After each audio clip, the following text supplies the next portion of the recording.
But let me talk about Excel 4 first, because you don't have to do this now, but it's good weighted average practice. So if you're finding that that section is kind of complicated, you might want to do this. First of all, I wanted to finish Unit 1 with a slightly more complicated Excel assignment, just to kind of bring a bunch of the pieces together as you get ready for your first project.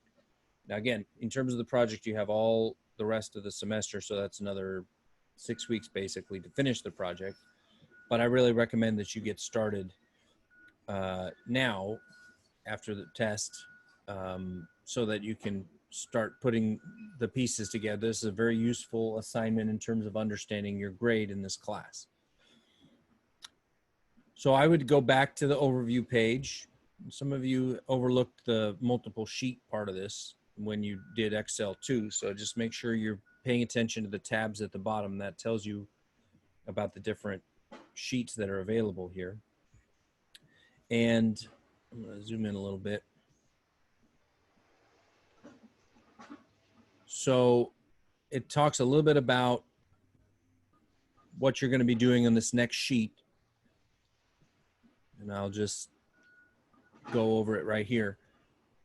First thing you notice is you got a table of employees, starting with the CEO, and then you've got some vice presidents, then you've got some managers, and then from there, the employee names are just level 5, level 4, all the way down to level 1.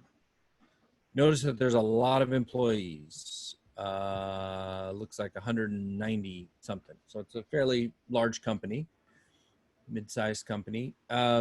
Notice that some of the salaries are written in number word combinations. So I just want you to practice that. That would be the first thing I would do, is just rewrite these in their standard form. Because when I do math with these, if they're number words, it doesn't work. So for instance, if I wanted to, for whatever reason, add these numbers together, and it's going to tell me it doesn't know how to do that. And it's telling me that because, not because I told it the wrong thing here, but because these are number words. So when I change these, then it'll be able to do the calculation. Okay. You don't really need to add anything up here. So that was just an example. Once you get those changed, now you can do mean, mode, and median. That was Excel 3. So remember, for mean, it's average. You can go back and look at your previous Excel assignments to look at it. And you're going to highlight everything. Now, you can either use your mouse to do it, or you can tell Excel what to look for. So remember, the basic structure is the first cell, colon, second cell, or the ending cell. So B4 is the starting point. And if I go down here, definitely easier if I don't have a mouse, so it's easier for me to just find the ending, which is B193.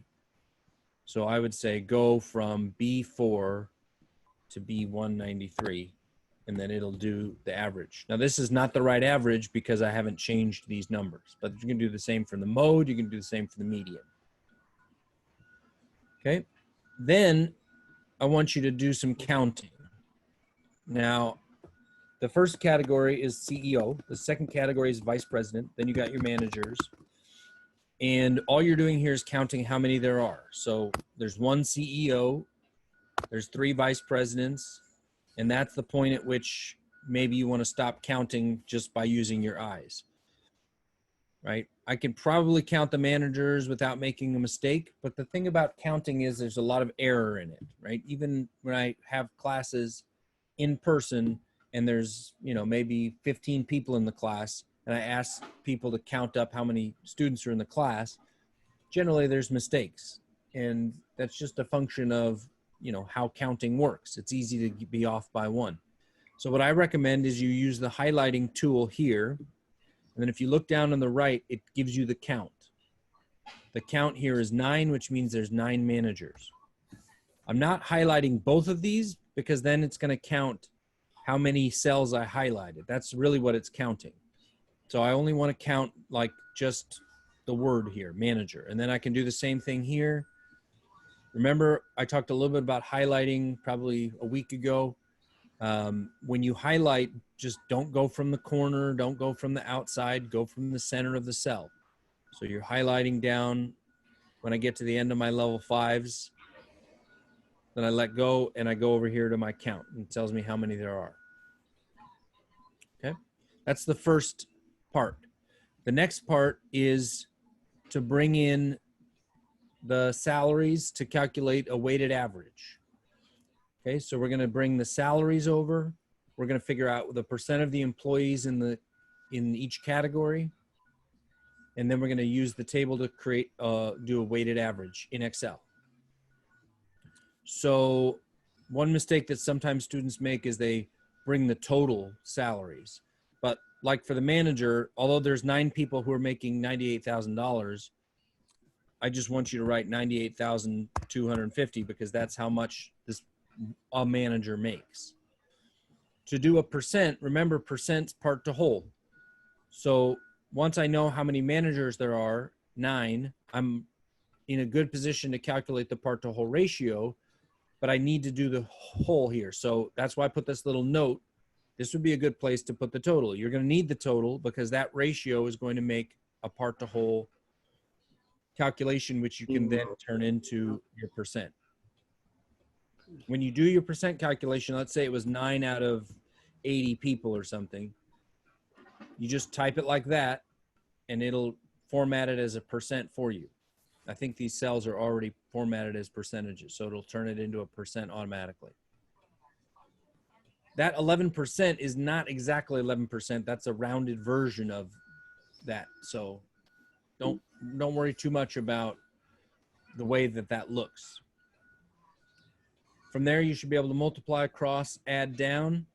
That's going to give you your weighted average.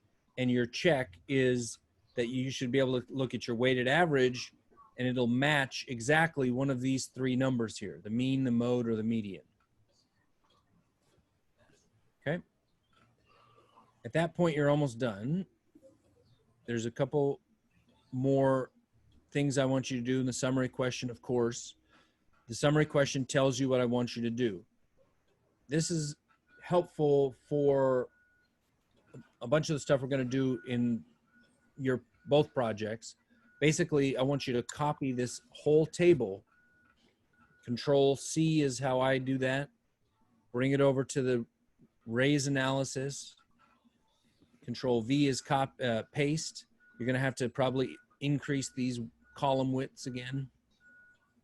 But the point is that if you've already done this calculation and you copy and paste it, you're going to bring all the numbers and all the formulas over with you.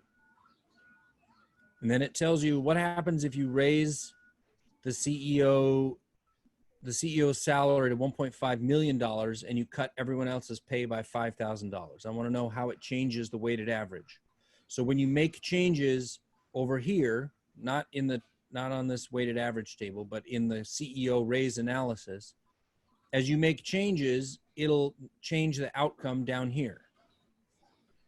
And that's what I want you to be able to see. Okay.